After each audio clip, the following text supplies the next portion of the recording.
Hi guys, welcome back to my channel. Today we are doing an Instagram inspired look, and I don't know who to credit that look to, so if anyone knows who the makeup artist is for that look, please let me know. I would love to give them credit. But yeah, we're just starting off with the basics. I'm just applying some foundation here, and then we had a little guest star for a second. That is my baby girl. She is so cute. I love her so much. Dad is watching her while I film. But yeah, jumping back into it, I'm using my Tarte Shape Tape and just really highlighting underneath my eyes just to conceal the bags that I have now that I have a newborn. So if you have dark under eyes like me, Tarte Shape Tape is the way to go, people. It'll cover those bad boys right up. And then I am using the Maybelline Fit Me and the shade Light, and it is the perfect concealing shade for any pimples or red marks, discoloration that you may have. And then I am blending that all out with my sponge like I do. Then I am just going to quickly set my face with the RCMA No Color Powder. Again, this is really great product, but I cannot stand the packaging. And because of that reason, I probably won't repurchase this, unfortunately, but this huge canister will last me a lifetime, so I have to keep using it. And then I am just using the NYX bronzer, the matte bronzer in the shade Light. And I don't know why this is the light shade, because as you can see, it is quite dark and warm. But that is the bronze that was on the Instagram photo, so that's what we're using. And then we're dipping into the Kat Von D Shade and Light palette, and I'm using that banana shade to highlight underneath the eyes. Again, it's not used for this, but I like to use it. It's really pigmented and easy to blend out. So I'm then going to use that same banana shade and just carve out my cheekbones a little bit more, just because that was very carved out in the photo, and just blend it all together. Dipping into this Wet n Wild highlight, and I forgot to film this part, but I did end up spraying it with some setting spray and putting the highlight again on my face just to really make the highlight stand out a little bit more. You'll see that later on that my highlight's just a little bit more poppin' than filmed right now. And then we are moving on to the warm fall eye look. And we're moving into the peach warm area of the palette.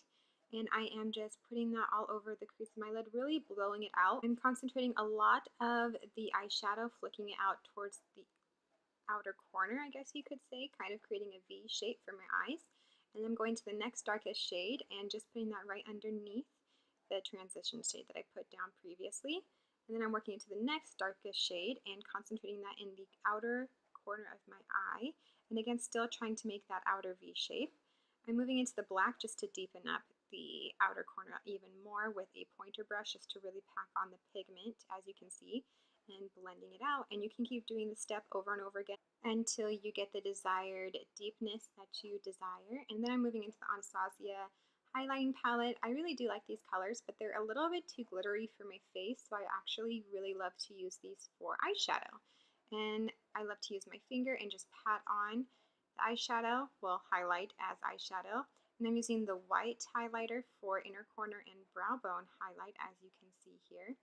And I'm not showing this step, but I am just blending in between each of these steps for eyeshadow. And then I'm using the Bobbi Brown gel eyeliner pen just to define my lash line, not really to do a cat eye wing or anything. And this is the step I do all the time with my eyebrows. I just square them up a little bit. In the photo, her eyebrows are very square and very defined. So I did do a little bit more heavy eyebrow action than usual. And then I am using the Anastasia Beverly Hills Clear Brow Gel just to set that all in place. Using that peachy shade once again just to define the lower lash line. And I would just like to take a moment of silence here just to let you guys know that I did not realize this was waterproof mascara when I was putting it on my eyes. And while it does look great and it works really well and it didn't smudge, it was waterproof and it was a mother to get off.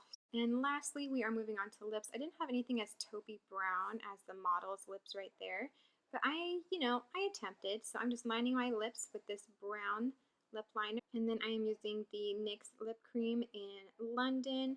And it kind of turned out a lot more orangey brown than taupey brown, but I think it still went with the whole eye look that we're going for. And then to set it all in place and to make my skin look a little less powdery, I'm just spraying it, letting it dry. And that is the final look, everyone. Thank you so much for watching. And if you enjoyed watching as much as I enjoyed filming, don't forget to like and subscribe. And I'll see you next time.